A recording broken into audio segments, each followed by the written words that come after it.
practicing, regularity is to come in. A specific time. Come whatever way. Just like we know this time I should go to sleep, though we create a little trouble. Sometimes sleep late, sometimes feeling very sleepy, sleep early. The practices are essential backbone. We will go over today's topic is also Raja Yoga. And we'll get on with the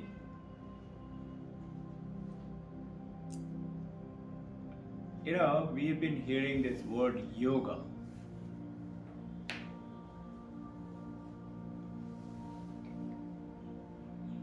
Does everybody know what does it mean?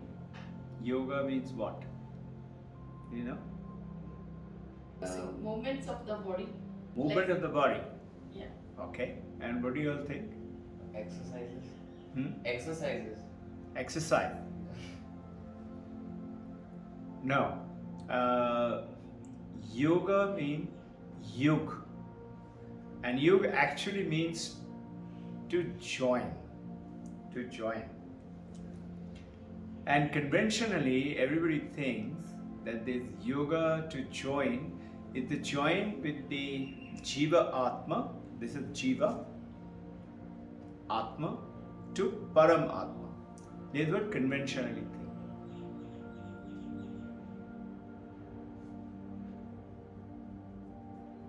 Now what has happened is,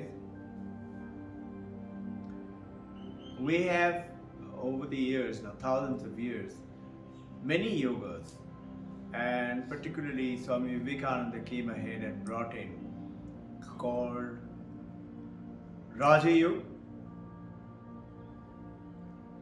Bhakti Yoga, Karma Yoga, Jnana Yoga. 4 yogas.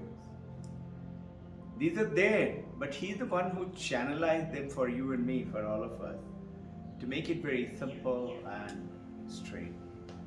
What is this? Raja Yoga is supposed to be for, it's the supreme yoga as per him, and he went ahead and got this translated first. Yoga is union conventionally, joining together. And conventionally it means, you will see, say, Iyengar and all that, if you talk to them about yoga, they say body, mind to Atma. In the ancient yogic principles, it is called Jivatatma, Jiva Atma to Param Atma. But actually speaking, in the concepts of what we are talking about, it is not that. And this is very interesting, which all of you will come to know. It's different. It's not that. Now, firstly, yoga is in a vague way is union, not directly.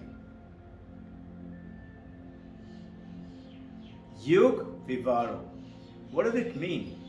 It's actually going ahead and talking about yoga means first is that little bit of joining. It does mean that, the Sanskrit word, but actually the second part of it has got 2 meanings. One is to join and the other one is for meditation. And what we are talking about, Raja Yoga, is meditation. So the yoga, actually Raja Yoga is meditation. Now,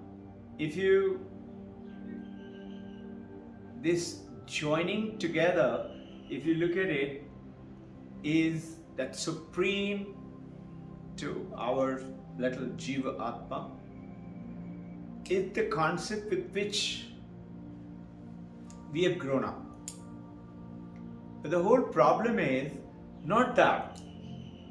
And that's why I said little bit of it you can say that it is joining. Actually, what is the problem? What is samsara? What is our suffering?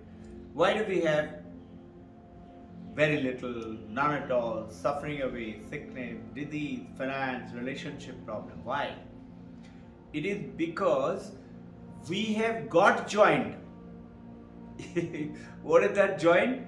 Ignorantly. To what? To our name, body and form. You understanding?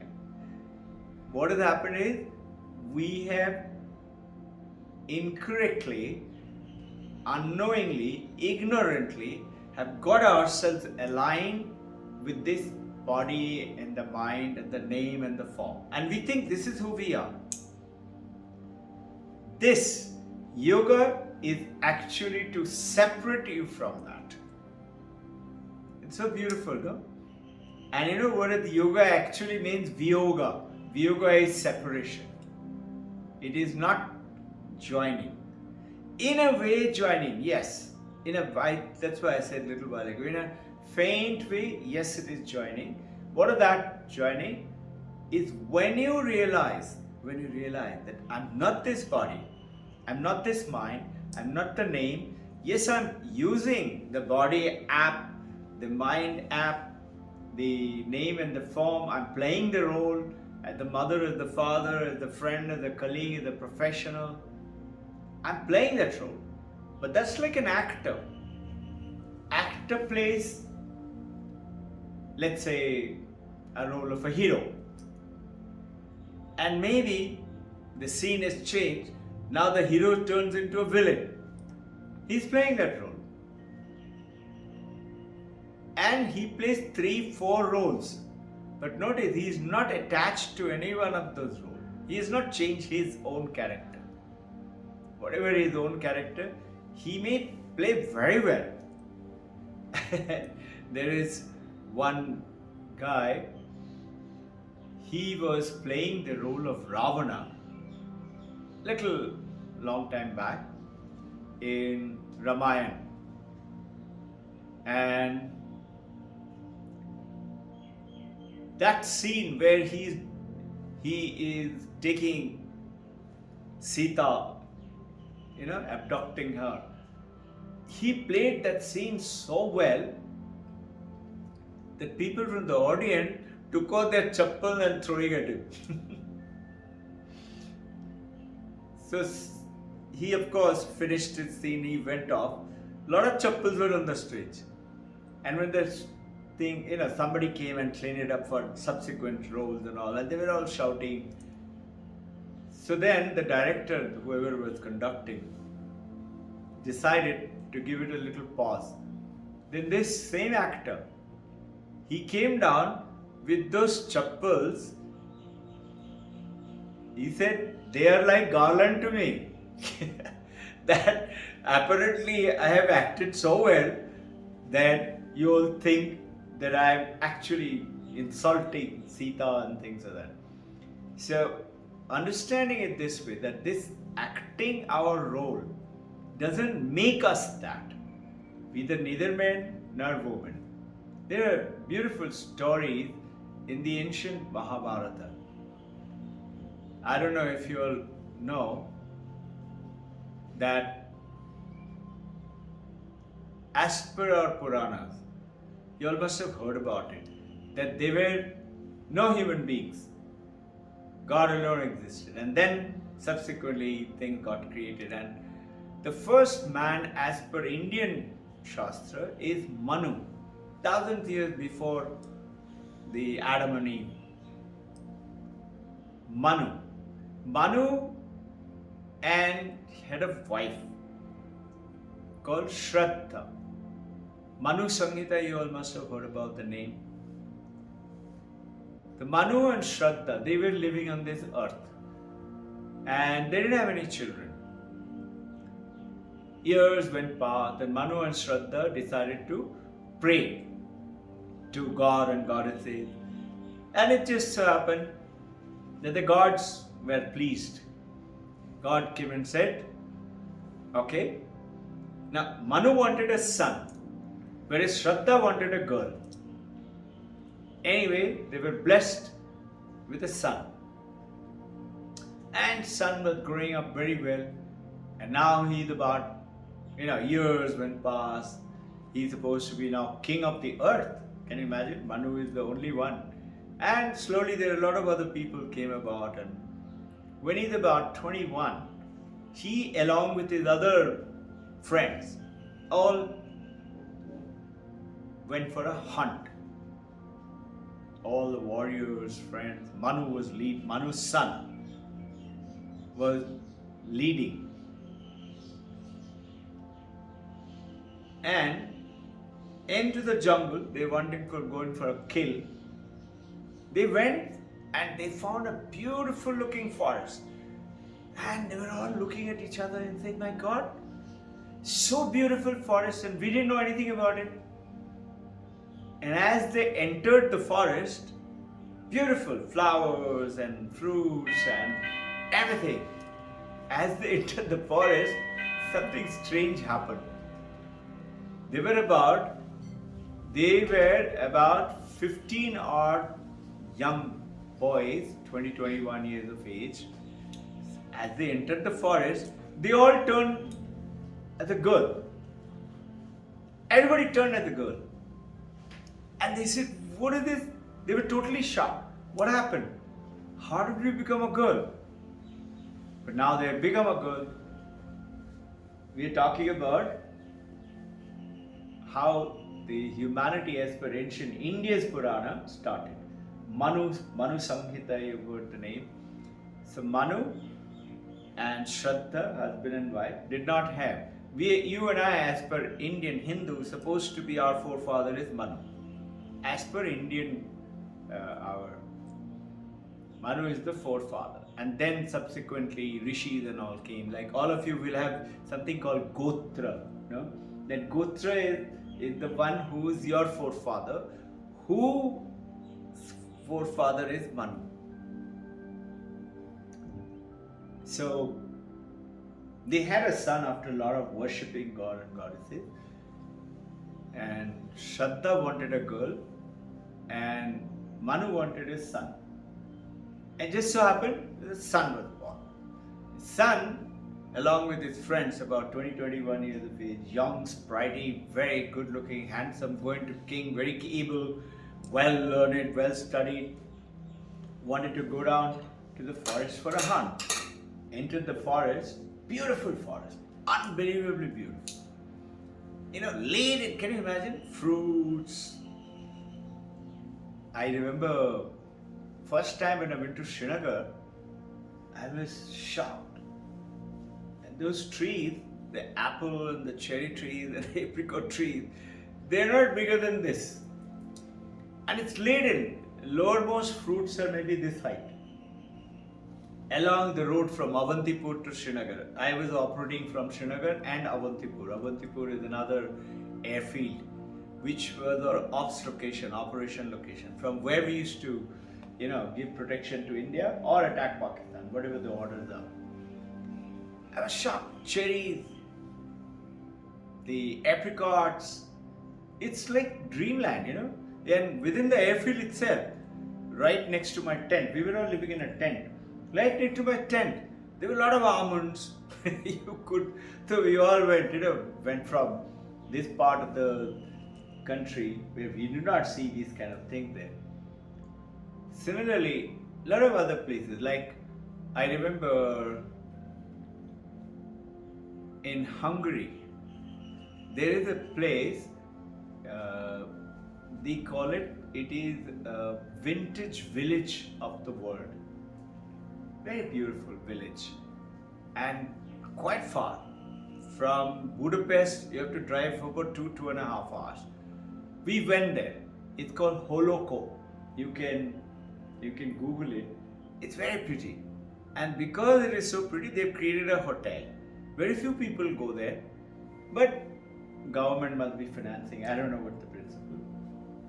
We went and we stayed in the hotel and we used to go for a walk. And when we went for a walk, it was just like Kashmir. But I would say Kashmir is much, much more pretty, far ahead than Holoko, Hungary. But it was the same thing. Cherry trees were how big? About this height, say this height. And laden with fruits. The cherry trees are not very big and bushy. but it is quite okay, like the size of this carpet maybe, or maybe half that carpet. It's about that much wide and things like that. So that kind of a garden, they enter into a forest. So they're pretty surprised, and as they entered the forest, and suddenly they found everybody turned into a girl, become a woman. And they were surprised, what has happened to us? They didn't know how it happened, but they decided to go a little further, maybe find an answer. And they went around, didn't find anything. Now everybody turned into a girl. So now as they were coming out of the forest, goddess Parvati. These are all stories from our Puranas. Very powerful, very meaningful, very beautiful stories. So I started to thinking of we start sharing them. She arrived. She said very pleasantly, do you all know that you have entered my garden? This is Shiva's wife Parvati's garden. Anybody who enters here, a man is not allowed to enter here. Other than only one, that is Shiva. The moment you enter, you will become a girl. Now, Manu's son understood, not feeling very happy, What is this? Suddenly I have become a girl and I have to live. And she said, permanently girl. You cannot change. His face has become small. The Parvati said, I'm pleased by the way your reactions are. You're not in any way hostile or rude or something. So I'll give you a blessing. You will live a very happy life with no shortage. His face was still small because he is Manu's son. Anyway, earth is his, So what's so great about something? But happiness. He is happy but still face is small. I have to live like a girl. Then she looked at it and understood what he's thinking. She said, okay, I will grant you one more too. You, that is Manu's son, you can choose to become a man or a woman. Choice is yours. Trainedly for all his friends, Manu's son decided to stay the girl. She didn't change. And she was so pretty that, as per the Purana, Mercury is the Lord Buddha. Buddha's son fell in love with her. And they married. And then she gave birth to a boy. And this boy, when he grew up, his name was, you will be surprised, is Bharat. And this Bharat is because of which this country is named Bharata. And we all call Bharatiya or Bharatvarshi. This is how the Bharat, and there are lots of beautiful stories after that Bharat and how did Ganga come in. You all must be aware of it. So now, today's topic that we're talking about, the whole purpose of the yoga, this Raja Yoga, along with Karma Yoga, Bhakti Yoga, Jnana Yoga. What we do practice here is all four. Why? Why not selective? Because this is what our great masters have said. And all great masters, everybody, they follow all of them. Meaning what? You should be respectful, devoted, and practice your yogic practices. That's called Bhakti Yoga. Always think about God, whatever you do, put it because of God. Then Karma Yoga. So supposing a man said, so how do I become one with God? So Guru says, okay, you take God's name and do japa. close your eyes, sit down and take japa. Supposing Bhakta says, but I go off to sleep when I'm doing that. He said, okay, you go off to sleep. Then what you do? You close your eyes and breathe like this. This is Raja Yoga. Start the breathing like this and follow your breath, anchor your mind, which we keep talking about, anchor your mind to the breath so that your mind is not distracted. He says, the Bhakta says, it is nice, but I find it boring. He said, you find it boring? Okay, then what you do? You go out and go and do selfless service to everybody without wanting anything. Karma Yoga. Help everyone. Change their lifestyle. Give them the wisdom and the knowledge. He said, I have to go round and round. So the Guru said, okay, then what you can do is you study. That is Jnana Yoga. Know what is it? Who are we? Why are we here? What's the purpose of our life? And how do I gain access to whatever I want? We all have desires. Because of desires, we have cravings. Because of cravings, we go ahead and get into action called karma. And we have karma phala. And now because of all this, we have attachment to our body, name and form. And because of this attachment to name, body and form, we think this is real. And we want this real thing in our hand. What is it? Like right now, I can touch it, I can feel it. So there is another beautiful story goes ahead to tells you that what has happened is we are the supreme being, but we have converted ourselves into a sentient being. Sentient being is mind, body, name and form. You can put a name, form, measure it. Sentient means actually measure.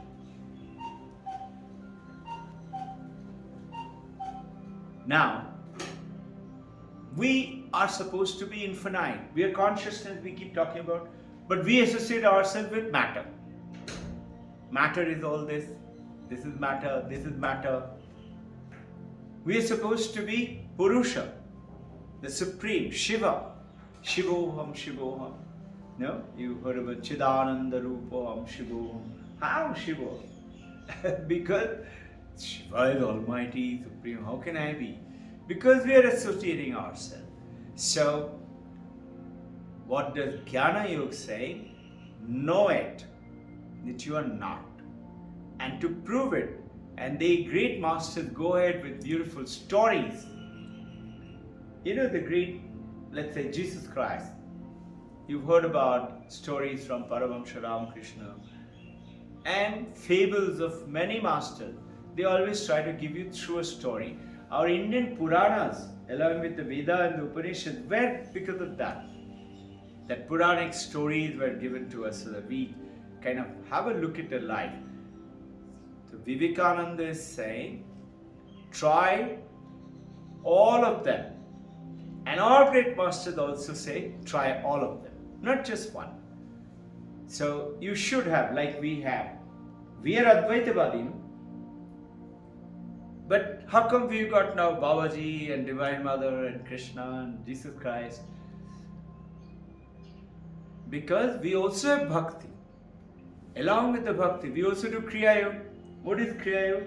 Kriya Yoga is the supreme of Raja Yoga. Krishna himself gave it to Babaji, Manu, Surya, Ikshapaku. They are all great saints. Surya, sun god, got it from Krishna, Kriya Yoga. And Krishna gave it to Pandavas.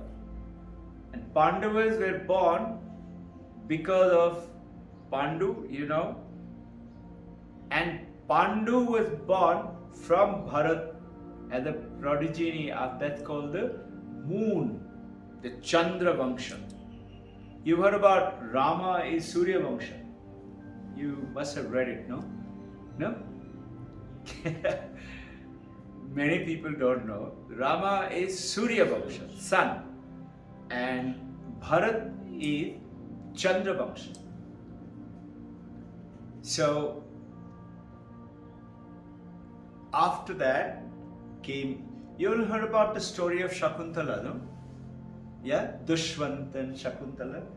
Well, Dushwant and Shakuntala gave birth to Bharat. Gave birth to Pandu and Dhritarashtra and all that.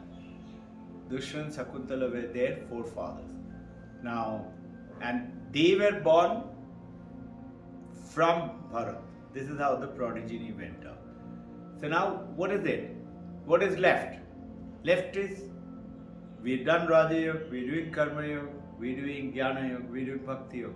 All four of them simultaneously, but just knowing that Sarva Dharman, no religion is bad, all religion is good.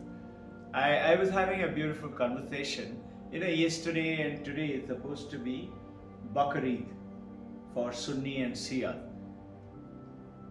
So I was talking to one of the, he's a learned Muslim, good, young guy. I was telling him, don't you want to send greeting card to everybody? Bakrid, happy Bakrid. So he and his friend, who is looking after a girl, they said, no sir. I said, why? One is Muslim, one is Hindu. He said, sir, Bakrid actually means, the prophet, God gave the message to Prophet Ibrahim that, look, you are my, there is Shia and Sunni, one follows Muhammad, one follows Ibrahim. So Ibrahim got a message from Allah, God, that you give me what is dearest to you if you truly love me. Give me what you think is the most precious to you. Now Ibrahim, Prophet Ibrahim was his son, what he cherished most, loved the most. And he said, now I have promised, I have to.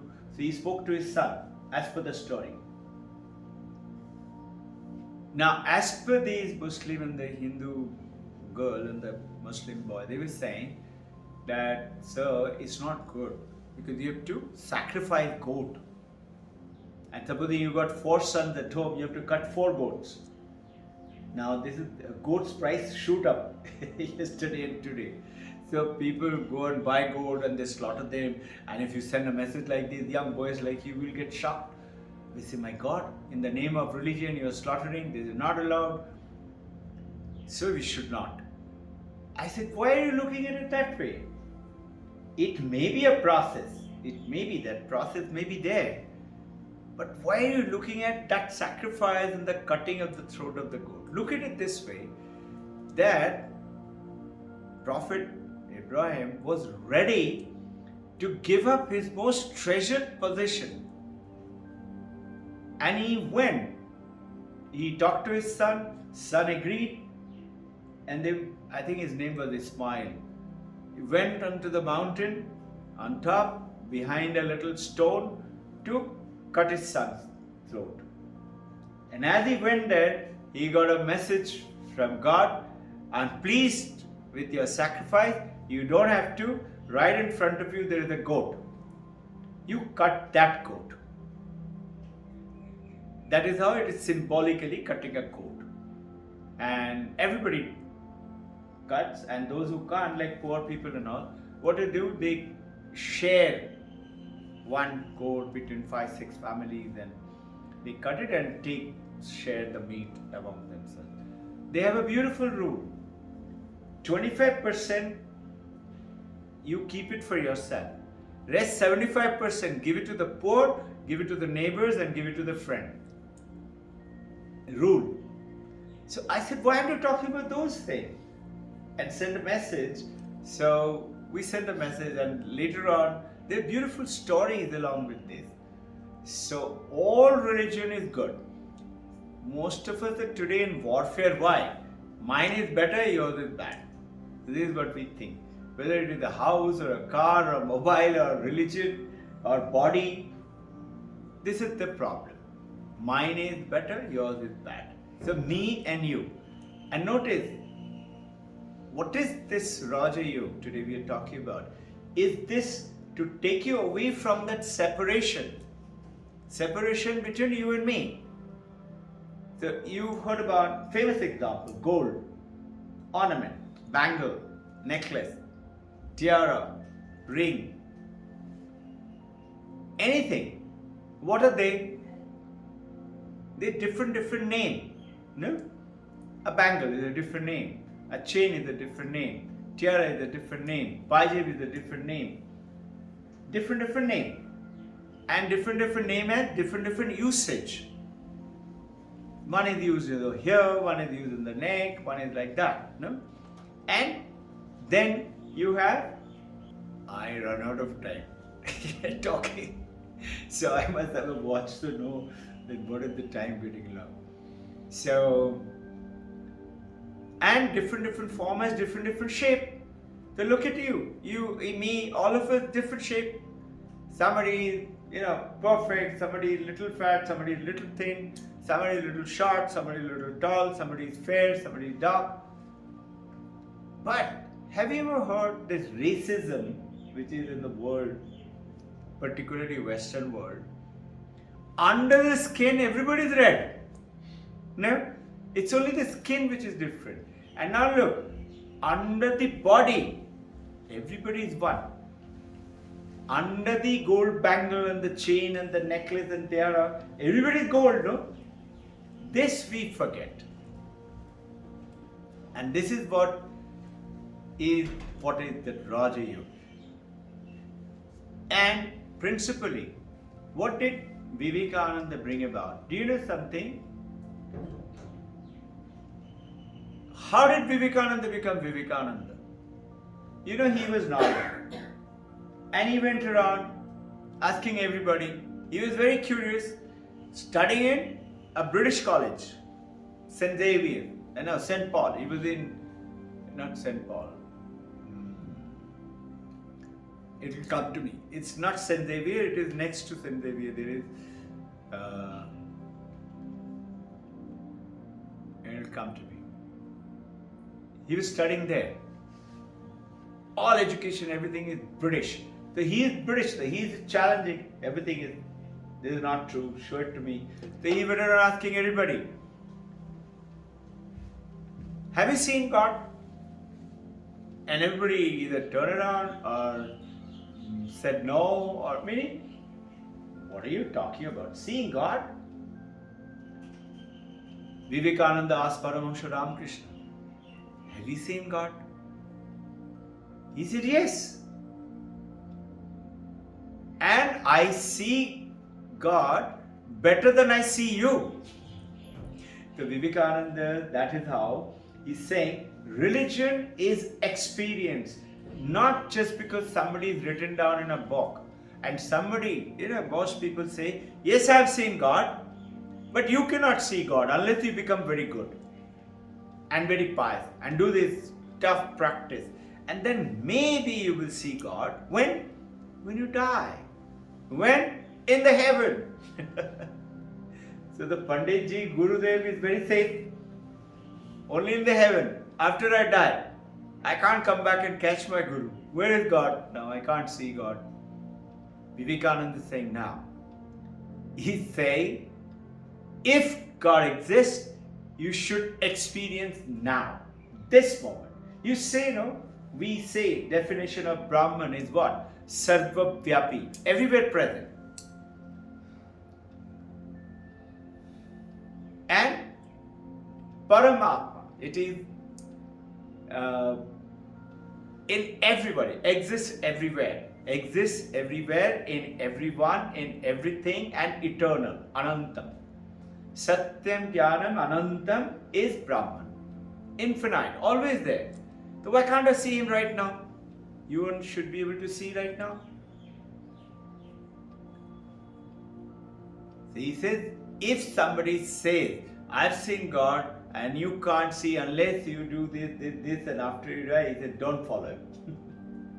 Follow somebody who says, yes, I've seen God and you can see God too.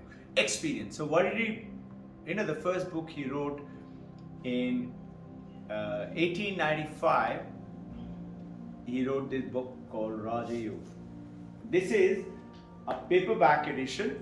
I have a hard copy edition which is about, it is like this. That I have not got it here, it's lying in the cupboard. Just to give you an example, this Raja Yoga is first translated by him from Patanjali Yoga Sutra. This is the first book he did. Why? Because Patanjali is talking about you should be able to experience it. Through how? Following this process. So what does Patanjali say? What do we say? Where is the problem? Problem is, you and I, whatever sufferings we have is why? Because we say you are different, I am different. And we say, who is the we in me? It's my mind. It's my mind through the senses perceive the world, and if the world is beautiful, I am small. God is powerful, God is up there in the heaven, and I am on this earth, I am so small, punitive. And this is where Advaita Vedanta came in. In Patanjali, what is he saying? Patanjali is saying, okay, so what is the problem in this? What is deciding that you are you and I am I? You are different than I. What is that? What is that in you and me is different? What says I am different? Tell me. Face. Sorry? Face. Sorry? Name, body, form. Body form, but who says it?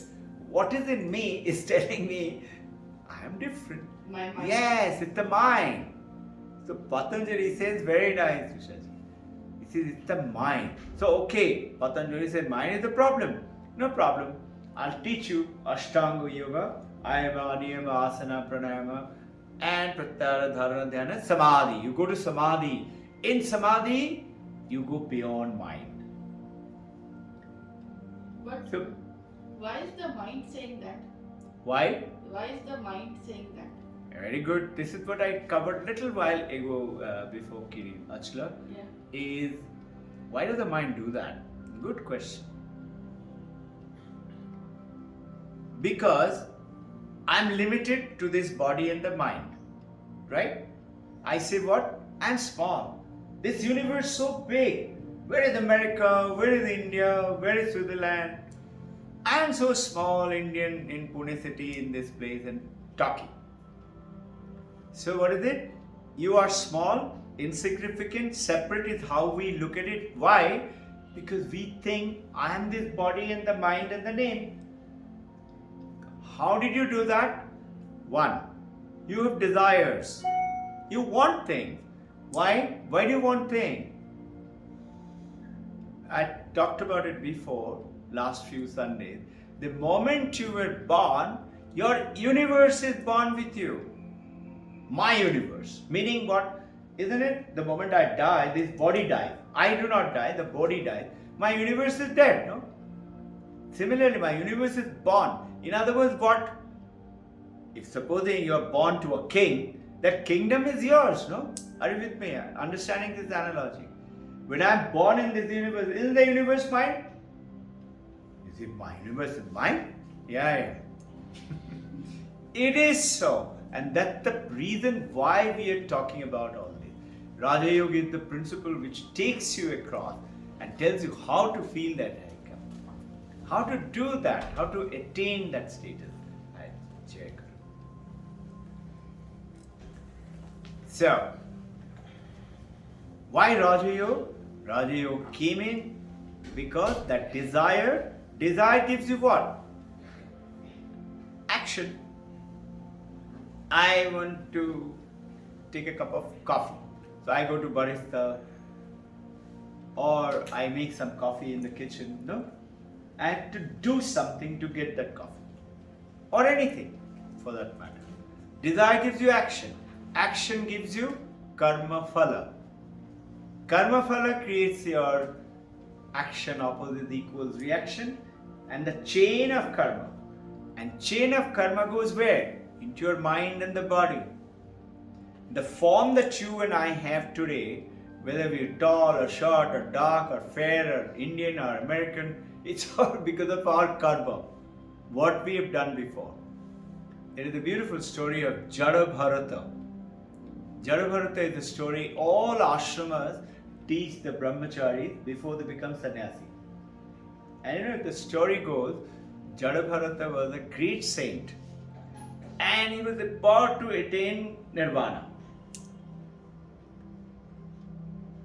He was then practicing in the forest, and suddenly one day one deer came. Somebody had shot an arrow through the deer, and the deer came down and landed right in front. Jada Bharata took so much of liking to the deer that he wanted the deer to be healed. So he removed the arrow and he kept trying to heal. And the deer got healed. And he liked the deer so much that the deer and him is to do everything together. Sleep together, eat together. It was like his child. He got totally attached to it. And he wouldn't eat unless he would feed, like it happens to you and me. Unless we give it to our sons and daughters. No, we forget. We won't do anything unless we... Now it so happened, it is said, this is why it is given to all the ashramas, brahmacharis that told this story, that because of his attachment, when he died and he took rebirth, he became a deer and got reborn.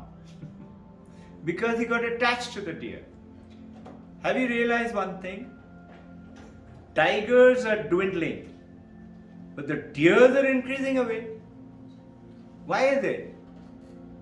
Have you realized? Cats are there, but not so many as the rats. Why? Have you ever thought? See, how do the tigers kill the deer? They come from the back and pounce on the neck and break the neck. The deer doesn't know who's caught me.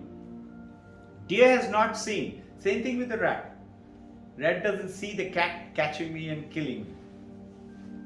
So rat is not thinking about the cat. Rat is wondering why, and the deer is wondering why. And suddenly it dies. It's not seeing the tiger. The tiger is dwindling. Why? Nobody is wanting to be reborn as a tiger, as per the birth cycle story. So they're all getting connected to our so-called the science of it and proceeding to so-called the spiritual world. So why is the mind? Because the mind is the one which tells the senses. Senses go out. My world comes from where? You look at the world and the world comes to you. Through my eye, I see this computer. I understand this computer. No? I look at a mountain, a dog, a dolphin, a lake, a beautiful scenery. Beautiful. How? Eye is telling me. Ears are listening. Tongue is tasting. Touch, taste, smell. 5 senses.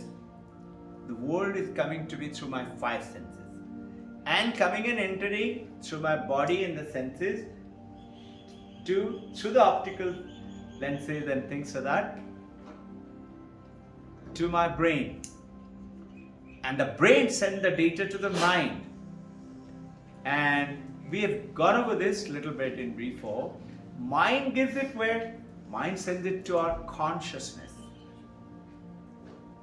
Unless you're conscious, you cannot experience the world. So when I am dead, my consciousness is 0. No? When I am unconscious, I can't see the world. If I am in coma or lying in the hospital injected for operation, I can't see the world. So what is connecting me to the world is my consciousness, but through the mind. This is the Advaita understanding. Now, Patanjali is saying, Raja Yoga is saying, okay, so mind is the problem, no? I'll get you detached from the mind. Do that Ashtanga Yoga. Senses control, ayama, niyama, asana, like that. And dharana, dhyana, samadhi. Go to samadhi, you go beyond mind. So Advaitavadis is saying non-dualist, which is you and I are. Why is it non-dualist? Dualist is two. Dualist is who? God is out there, I am here. Why these young boys and girls don't have so much of faith in God? You know why? Because we are always fighting about God. And this is why most people, youngsters, all over the world today, they don't believe in God. They like to be good people. They are like to be kind, loving, caring, do all the responsibility of a good citizen. But no. I don't believe in religion. I believe in what? Spirituality. This is how the thing goes on. Advaitavadi is saying, alright, you say if you go to Samadhi, you will go beyond mind. Very good. Now tell me, when you come out of Samadhi, sometimes you have to come out, no? The moment you come out, where is? You're back with your fighting husband, fighting wife, fighting neighbor, your bank loans are not paid, your suffering is back, you have a bad maidservant. Whatever the strength and weaknesses, they're back to you. So what is it? Advaita Vedanta is saying, you are not this body. You are not this mind. Yes, you are playing the role through the body and the mind. You need to take care of this body and the mind, take care of the temple, just like we take care of our house, like our body. So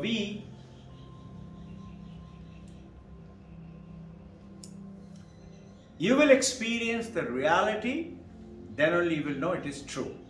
Truth is what Advaita Vedanta thinks. Experience it. Not because somebody said so. Somebody said go to that temple, it's very powerful. And I need something, either my son and daughter to become okay, or my husband and wife to be okay, or I have this court case going on and I want to win that court case, or I need more money, or I want to get a result in my examination. So I need something, I want something. So I'm going and I'm hoping and praying. I hope. Whereas what does Nike say? What does Nike say? Do it. This is what Advaita Vedanta says. Just do it. Do what? Understand. Become aware. Now, see. And yet, great masters, you've known the name, they have experienced. You know the name of, let's say, Mirabai. You know Mirabai has experienced. Chaitanya Mahaprabhu, Shankaracharya. These are all great people. Ramana Maharshi. Great master. They say, of course you can see. Of course you can see. Paramahansa Ramakrishna. Vivekananda became Vivekananda from Norrin. He was challenging everything. He didn't believe in anything. And he said, show it to me, then I will believe. And this is what our youngsters are saying. So what is our great master thing? Of course you can see it, experience it. Right now, here. If it is Anantam, if it is everywhere, if it is, have you realized what is infinite and what is finite? Finite is limited. I am limited. By what? Three things. If you look at yourself, you are limited by three things. It's called space, time, and object. Desha, Kala, Vastu. What is this? Space. See, I'm here, I'm not there. I'm not there. I'm not in US and at this way as well as here. I'm limited by space. I occupy some space. Who is this I? This is the body of I occupies the space. Now, if there is something which is beyond space, have you realized when you say Brahman, Brahman means actually, Brahman is, as per Vedanta, is Ishvara, is God. Definition of Ishvara is Brahman. What is Brahman? Brahman means vast. Vast what? Vast sky, vast country, vast ocean. The moment you say vast America, notice there is a limit. And after America comes something, another country, Mexico, or maybe the ocean. Vast India, vast China, there is an end. If you say vast ocean, there is some end. The moment you put a name after vast, there is a limit. But if you just put vast, it means it's ever expanding infinite. The Brahman means vast. That is Desha, Kal, Samay, time. Womb to tomb. You go to a graveyard, you see born 1902, died 1982. It is written birth to time. That means it's limited by time. Anything, every one of these things are limited because it's an object. Have you realized something when you say, I experienced, I saw it? What does it mean? When you experience something, you experience this book. What does this mean? It means two things. One is you have to be conscious. If you're not conscious, you cannot experience the book. You experience the world. How?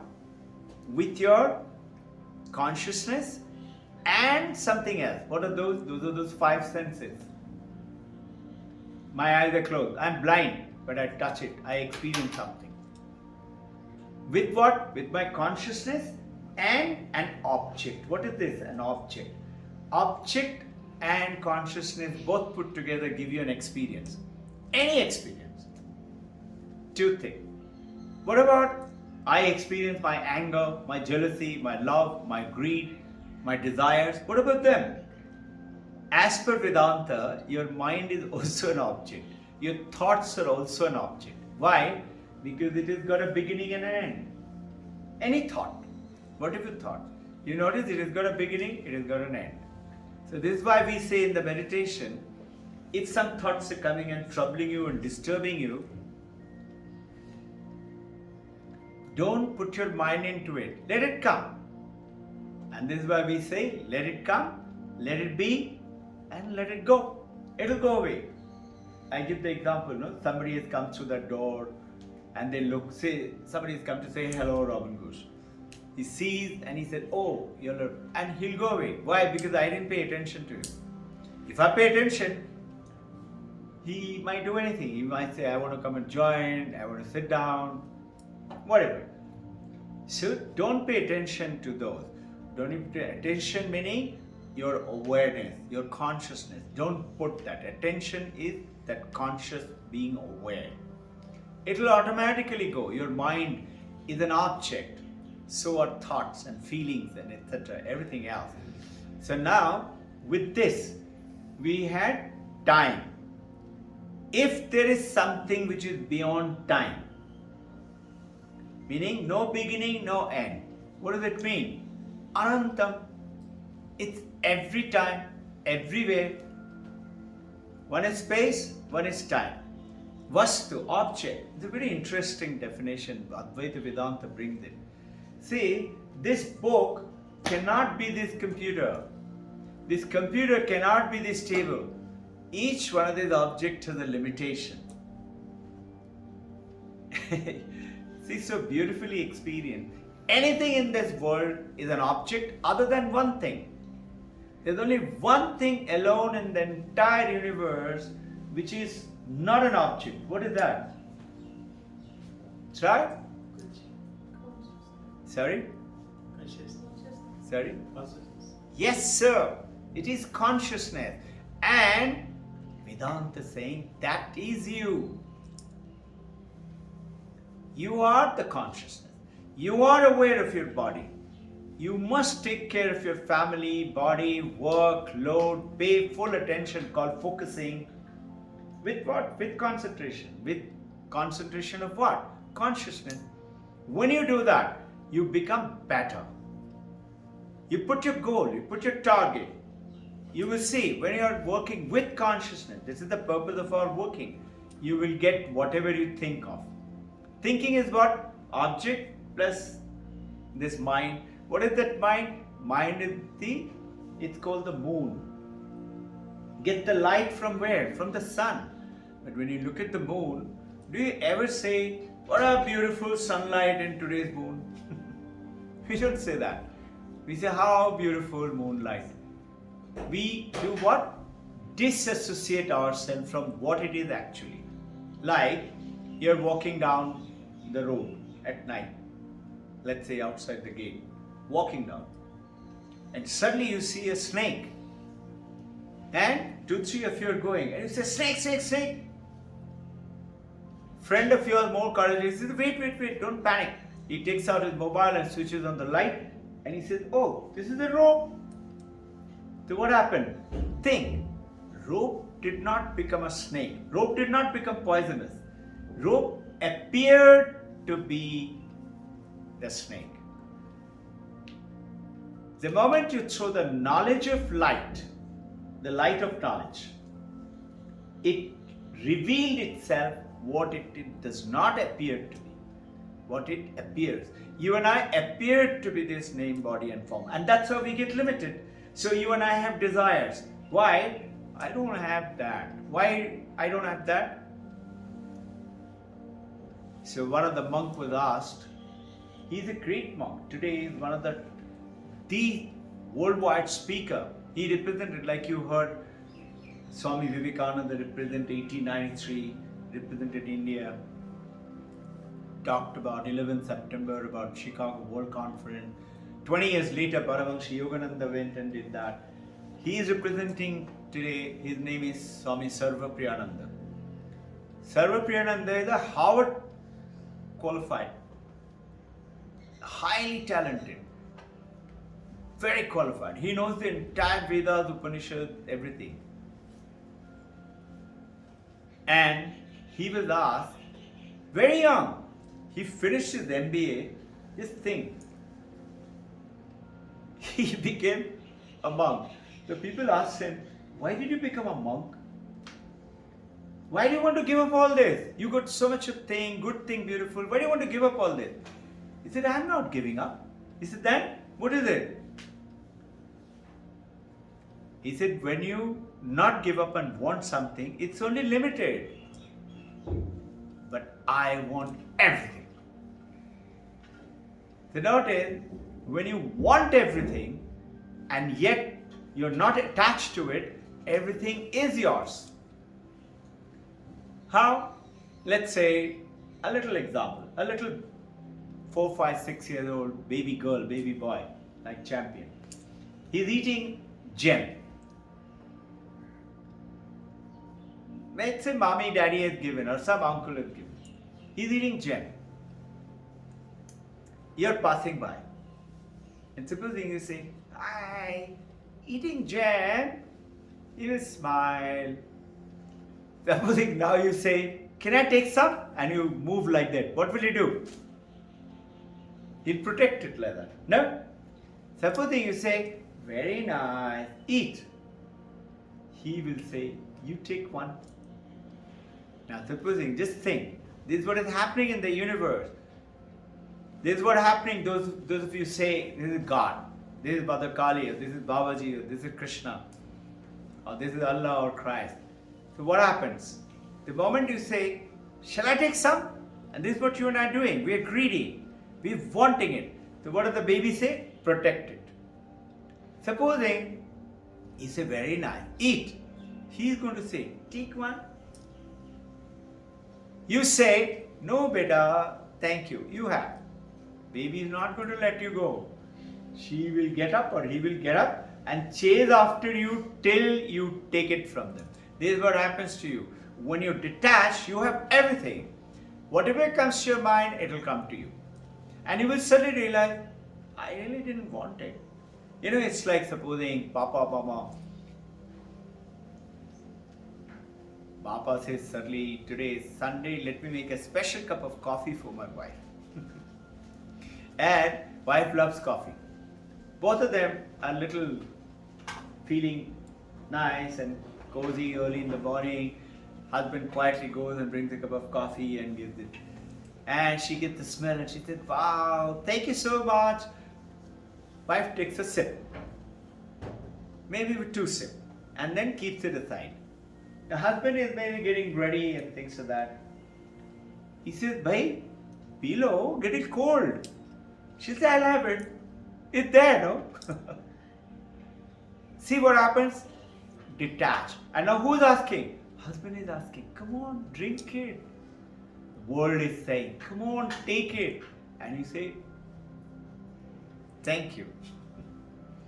The moment you say thank you, the whole world becomes yours. This is called vast.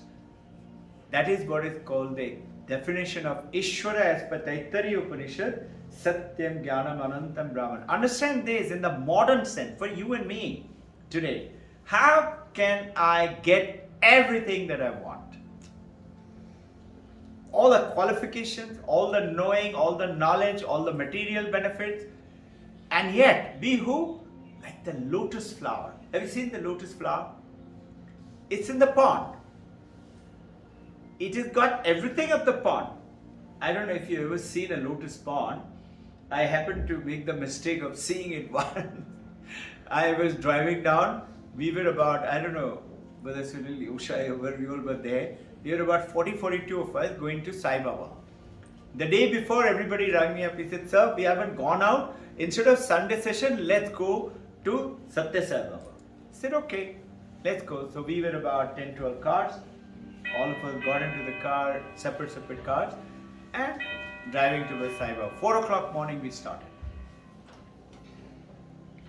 On the way, as we were passing by, we went to that place, you know, I don't remember the, what is that?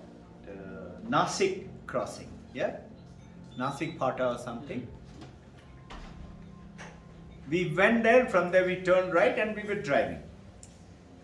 As we were going by, about 30, 40, 50 kilometers ahead, suddenly I saw one beautiful pond with a lovely white lotus. And we were traveling fast, no? About 100, 110 kilometers. Maruti car those days. I'm telling you, a long time back. So I said, wow, so nice. Then a thought came, why don't we take some for Sai Baba? We were actually first going to Meher Baba. Just think how it happened. We were going to Meher Baba. We had no plans of Sai Baba. They said Meher Baba, very nice. Sai Baba, almost everybody's been. So we would have come out with some experience. We hadn't been to Meher Baba. And that's before Sai Baba. So I said, let's pick up some. The next one when we spotted, there were lots of the lotus pond. So I stopped, and naturally young devotees, they all said, sir, we will go and get it. Let's find an urchin, a boy, who will go and get it. So we looked around, no boy, early in the morning. I said, it's okay, I'll go. No, sir, you should go, I'll go. I said, no, relax, I'm very comfortable. I'm a very good swimmer. I got down. Lotus ponds are actually cultivated ponds. They're not those wild ponds. It's cultivated and they sell lotus, I think, in the market. And it's clean cut. It's not sloping. So when I'm getting down, I had my hand like that and I was putting down my foot. I went down and down and down and down. Water came up to here. Still I'm not finding anything below. I am wondering, my God, how far below is this? And then I suddenly found my chin was like this. Anyway, I went and picked up about 7, 8, 9, 10 lotuses. And there were people who were waiting on that. I gave it to them. And now I came out. I'm soaking wet. But I'm quite okay with all that. Air Force training. Not worried about getting wet or dry. Have you realized, Usha ma'am, I never fall sick. This is what? I don't know, 51, 55 years, I have not fallen sick, no cough, no cold, no stomachache, no COVID-19, Nothing dare comes close by. Why? How can darkness come in the sunlight? And that's what I want you to do. The powerful, brilliant cricket field, brilliant sunlight. How can there be a patch of darkness there? You with me? So get connected to who? To your own self, which will give you that fantastic thing. You know, when I came out of the pond, I was shocked. Below, I was feeling funny looking soil. It's actually black loam soil. Black loam soil is very sticky, and it's a typical of this, you know, for groundnuts and lotus and all this. My whole white dress, I always wore white, was totally black. That was, I knew I was going to be wet. I didn't know I was going to be so dirty. Anyway, I came out. I was only driving my Maruti car. I said, it's okay, don't worry. We will go. We'll be all right. We drove up. We went to Meher Baba. We reached, it starts at 7:30 or 7:15 it starts. We reached 15 minutes before. We didn't even know where is Meher Baba. We found it. We went, we prayed. Just think how it went by. We were 42 of us. And we were told earlier for breakfast you have to tell them. How are they going to cater for 42 people? I tried calling up, our friends tried, no connection. I said, so what? Don't worry, let's go. How are we going to do it? I said, we'll find something. Why are we worried? God is there, Meher Baba is there, no? You know what? We went there. They have a beautiful place to stay, wonderful. Really 5-star, lots of foreigners. 90-95% are all foreigners. We went in my funny dress and all of us went down and we said, listen, we want breakfast. He said, have you done your booking? We said, no. He said, sorry, that is not possible. The guy in the front gate. I said, can I meet your secretary, president? They said, it's difficult to get him at this time. That was about 8:30, 8:45, 1.5 hours they did prayers and things like that. I said, please search for it. And I had some kids also with me. I said, there are kids, there are ladies, and we all are, everybody is hungry for breakfast. And there are nobody there. There are no shops or something that you can go down and say, okay, khana lagao. No hotel, nothing. Those days. So, I'm talking about 92, 93. Long time back. 1992, 93. Then, I told, there's somebody who's a very big builder and his children were studying with me. His name is Rakesh. You know the Khandelwal family. His name is Rakesh. I said, Rakesh, you go from the back and see from there if you can enter the kitchen. I will go from the front. I went and I again asked for the secretary. Before I was waiting for the secretary. Secretary, before coming, Rakesh came out. From the back, entered through the thing and came out. He said, sir, it's done. I said, what? Chef is saying he'll do something. I said, good enough, let's go. Chef came and met me. I said, don't mind my dress, this is what has happened. We came bringing some lotus flower for Meher Baba. He gave us a beautiful breakfast. Hot milk for everybody. And there were banana and fruits and bread and egg to order and porridge. These were the breakfast. Pretty nice. And yes, there was some aloo sabji. Good enough. All of us ate heartily and we paid some money to them. They charged very little money. Now, we were told, have you met the elders? Meher Baba has got very old who lived with Meher Baba. That time, 90, 95 years old. And they live another place, not at that place, called village. Everybody said over there, all the foreigners, you should go to the village and meet the elders. They call the elders. So we went, met, they showed some film, Meher Baba's film. I didn't know anything about Meher Baba till then. And we learned a lot. And I noticed he's very famous worldwide.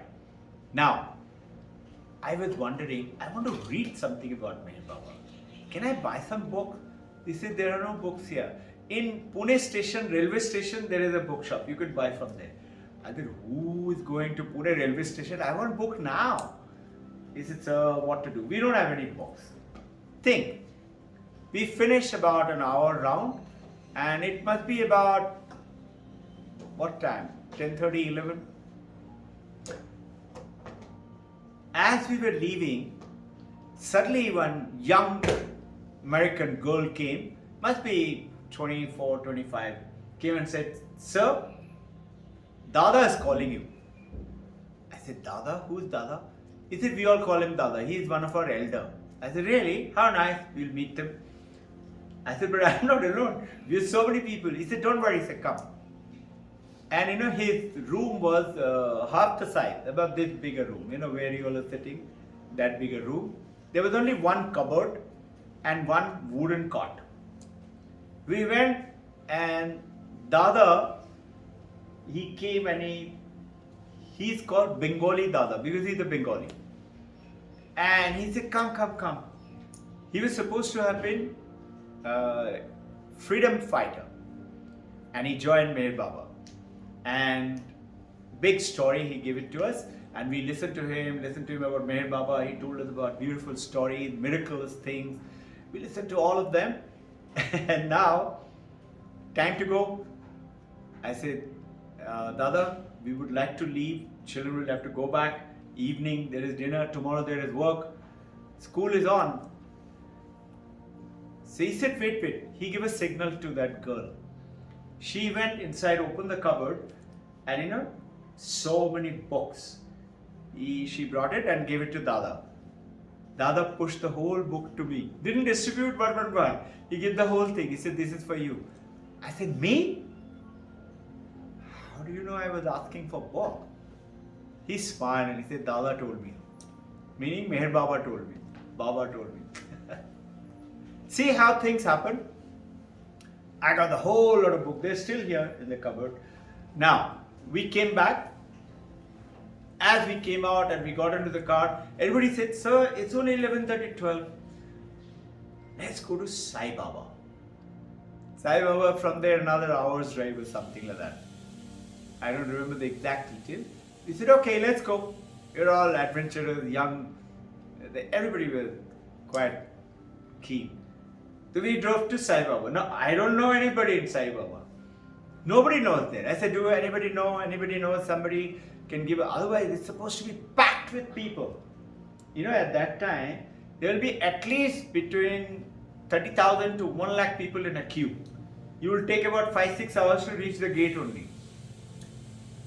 So they were all saying that. I said, "Don't worry. We are going to meet Sai Baba, no? It's Sai Baba's home, correct? We're going to him. Why won't he let us meet him? Let's go." We went. Now, I'm an Indian Air Force officer. I don't enter through the gate and something like that. I went to their VIP lounge. VIP gate. He said, "Do you have a reference letter?" I said, "No." He said, "You can't come unless you have a letter." I said, "Do you have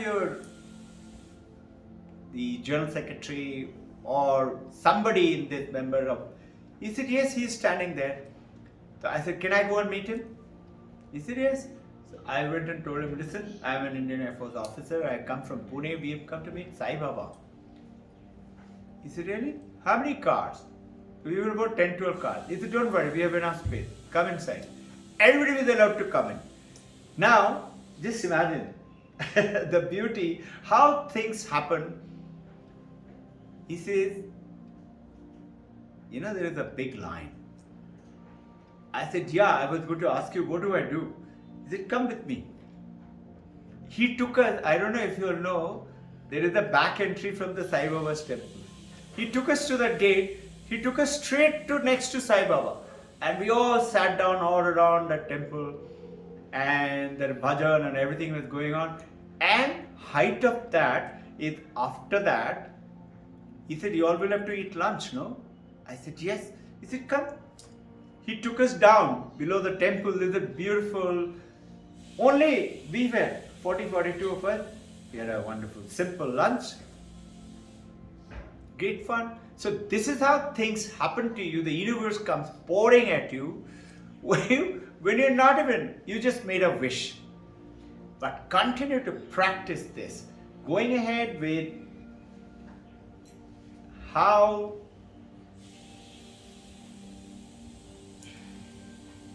did the saints all around. They had the vision, but they also said, come, I'll show you too. Like I'm telling you Mirabai, let's say, or Ramakrishna. It is not that, there is in US, if you go around, you will find a big placard. Says, God is in heaven. Dial at 100 something something, toll-free number. What does that mean? You dial and you'll get connected to somebody and they will connect you and whatever. They have a certain process and things like that. In other words, what? Heaven is a place. And when do you meet God? When you die. That means a time. The difference between God meeting and me is time and place.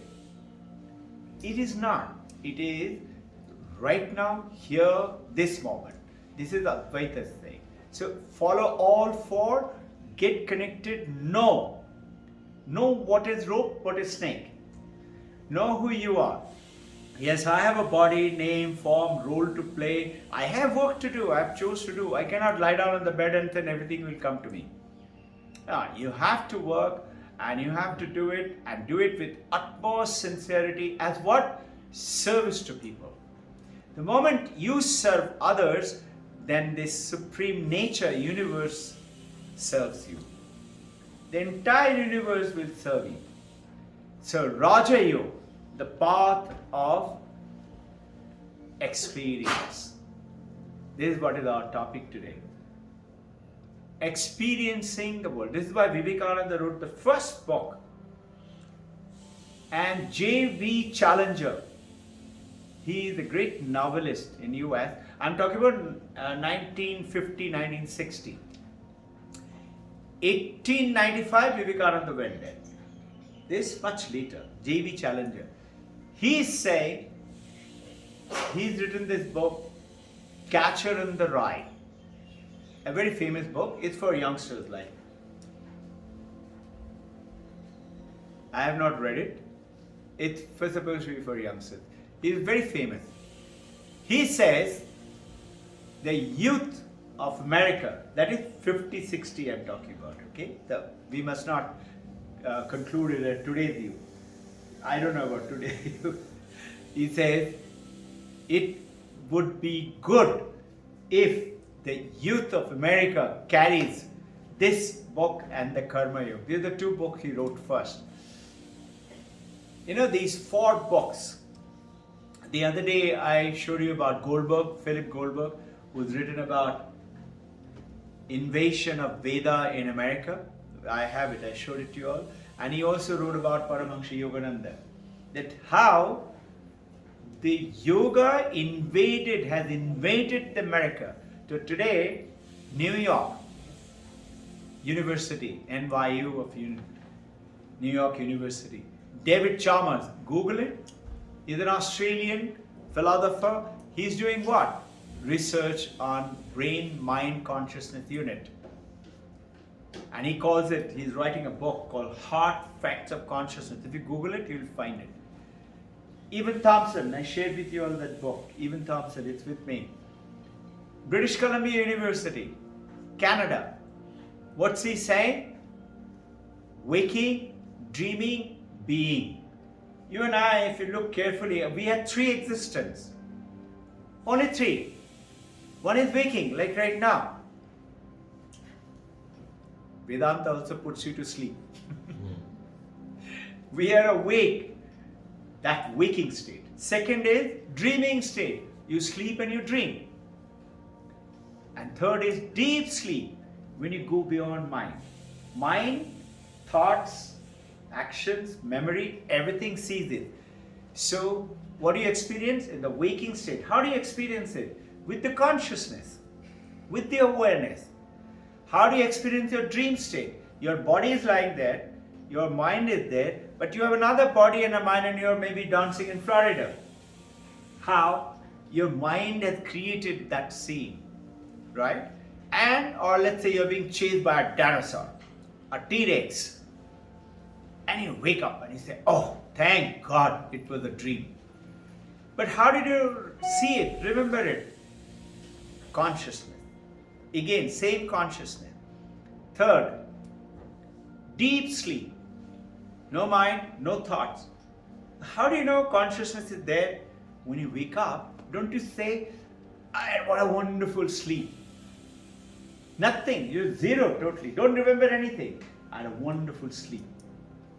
That is called experiencing the absence of experience. Sounds a little technical, very simple. Absence of experience, but you're experiencing that absence of experience. Supposing I'm not in this room, I'm somewhere else, and you all walk in Sunday, and you say, where is Robbin Ghosh? So you are experiencing the absence of Robbin Ghosh. Same way, in deep sleep, you are experiencing the absence of experience. All three states are the only one which you and I have. There is nothing else. But Mandukya Upanishad goes ahead and tells us, this is, in Sanskrit, it's nice to know, Vishwa. Vishwa is the world. The world comes to me because of my senses and my consciousness. And then Prajyata, this is called the dream sleep state. And Prajna, which is the deep sleep state. And then comes one more. Mandukya is saying these three are not the only one. There is another one. And which is that one? Is Turiya. What is that Turiya? This is what we are talking about in the consciousness. If you're connected to your consciousness, how are these boys and girls doing brilliantly well?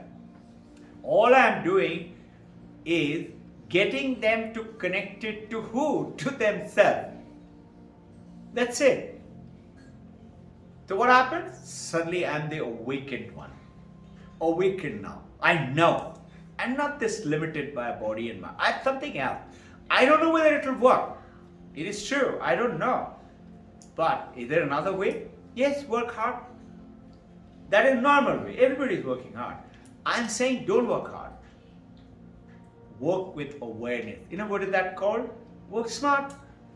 MBAs will tell you working with awareness is working smart, working intelligent. Work with that awareness and just watch what happens. There is a very short story I will tell you. Janak Maharshi. This is the essence of Advaita Vedanta, what we are doing, coupled with all four. Essence of Vedanta. Janak Maharshi. He was a Maha Rishi as well as great emperor. Emperor Janak, who was the one who discovered Sita lying on the ground. And you know about, she is called, that's by Janaki. Now, Janak Maharshi suddenly was woken up by a sentry. Maharaj, wake up, enemy is attacking. The Maharaj said, come on, quickly, call all the soldiers and the heads of the soldiers and get me my weapons and armor. And he put on his armor and weapon, and they all went to fight. And Janak Maharshi fought, very badly wounded and lost. The guy who won, he said, because you are an emperor, I will not kill you. But you have to leave this kingdom immediately. Your whole kingdom, your people, your children, your wife, everybody is mine now. You go. Poor Janak Maharshi. Trudging. And he told, the emperor, new emperor told, if anybody tries to give him water or food, your neck will be chopped off. Nobody is giving him anything. They're all scared. Janak Maharshi was very divine and great, very famously known for his greatness. Tired, 1 day, 2 days, and after 2.5 days, he crossed his kingdom, went into the neighboring kingdom. And as he goes to the neighboring kingdom, he sees somebody is distributing, like in Himalaya and all that, they call it Anya Bhandar, Anna Kosh. Like that, somebody is distributing food. He goes, stands on a line, Emperor Janak stands on a line. And as the line finishes, as his turn comes, and that guy says, finished. Janak Maharshi said, why me? And he looks at right at the bottom, there was a little bit of gruel. He said, give me that. He said, you want that? Okay. So he takes a little leaf, in which you put that food, and he puts it in that and gives it to Janak Maharshi. As he takes it in his hand and goes to a tree to sit down and eat, a kite comes from top and tries to take it away. And naturally it strikes and it falls off. And Janak Maharshi, as the story goes, the monk is telling this story. Ha ha karke. Ha ha is not ha ha ha. Ha is meaning crying away loudly, why me, why me, why me, Janak Maharshi is saying. Suddenly, sentry said, Maharaj, is everything okay? Maharaj wakes up. He was dreaming all this time. Wakes up and he looks at the sentry, looks at the palace. He says, understand this is the essence of the Vedanta. He said, ye such, wo such.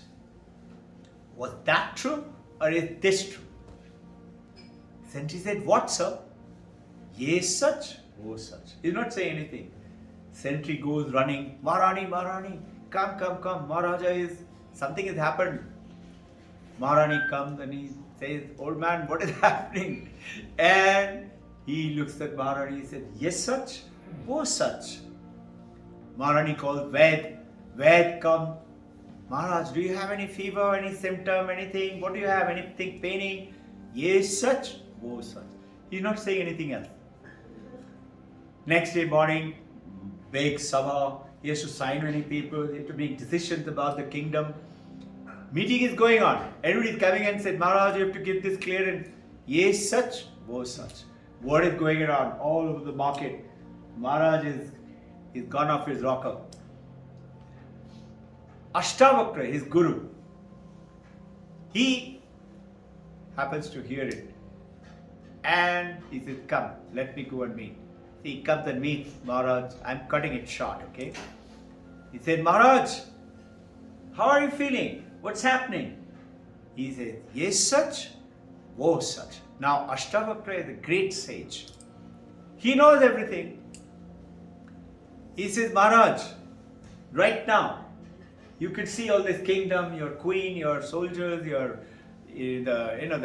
senior members of your parliament or sabha or whatever it is. Everybody's there.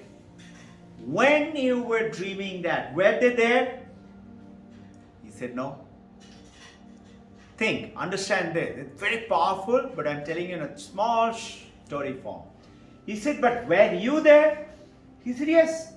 I experienced everything. I experienced the thirst, the hunger. I experienced the kite given shoot away. He said, and when you were there, when you were experiencing all that, did you experience the kingdom? Did you miss your queen? Did you miss your palace? He said, no. So Ashtavakra said, Maharaj, na ye such, na wo such. So he says, what does that mean? That means nothing is true. Na ye such, na wo such. That means nothing is such. He said, no. Ashtavakra said, tum hi such. He said, what does it mean? I am this now. He said, no. This is the role you're playing. And that was the role you were playing. In the dream or in this. And it goes ahead and explain. I'll explain it in the next session today. Understand it. The Maharaj understood that this is the journey. He's supposed to have been an enlightened master. He got enlightened. And when he got enlightened from Ashtavakra and he realized who he really is, Ashtavakra gave him one thing. He said, from now on, you are beyond what? Fear. You are beyond all fear. That is called enlightened. The one who knows. What does Buddha mean? Buddha means the one who knows. So now you know. You are beyond all fear. So the moment you and I take this journey, so there are two ways to look at it. One is through bhakti, seva, and agarbatti, and diya, and pool, chandan. We do that and we say, God is there, I am here. God is powerful, God is mighty, God can do anything. I am small, I have a little family, and I have this task to do and that target to meet. I wish God gives me blessing. God's power comes. This is one way. But notice, God is separate, you are separate. You two are separate. Now, Bhakta says, listen, this devotion and all, it doesn't work with me. It doesn't work with me. Okay, anchor your mind to your breath. Sit down, close your eyes, breathe like this, breathe out like that. Go into those, follow those principles, 8 principles of Patanjali, and then go into Samadhi. You will go beyond it. As he starts, he said, I can't do it. Why? My mind is like a storm. And by the way, in 6th chapter, Krishna is telling Arjuna, do it like this, like this, like this. In 6th chapter, if you read it, you know what Arjuna told? Arjuna said, Krishna, whatever you're teaching is all fraud. Read it. He said, it cannot be true. Can you imagine? Arjuna is telling Krishna, this is all fraud. Wrong teaching.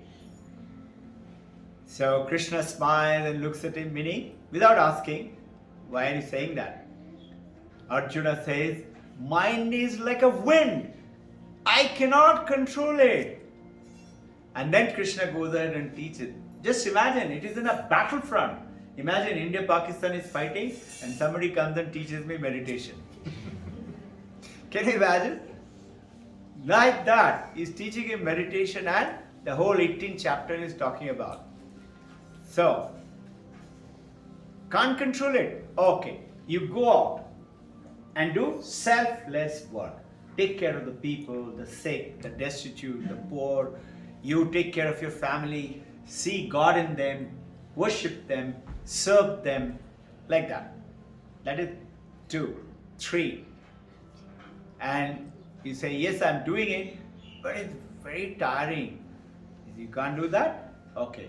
Then you come, you study Upanishads and Vedanta and know what is truth, what is not true. What is the great masters are saying? His masters are saying, work through all of them. So this is why, you notice, we worship, we do the meditation, we do the breathing technique, we also do selfless work, service with the people, and that's how it goes on. You do the exercises, you do the breathing technique, the mix of the whole thing towards the journey of understanding who we really are. Come, let's do some exercise.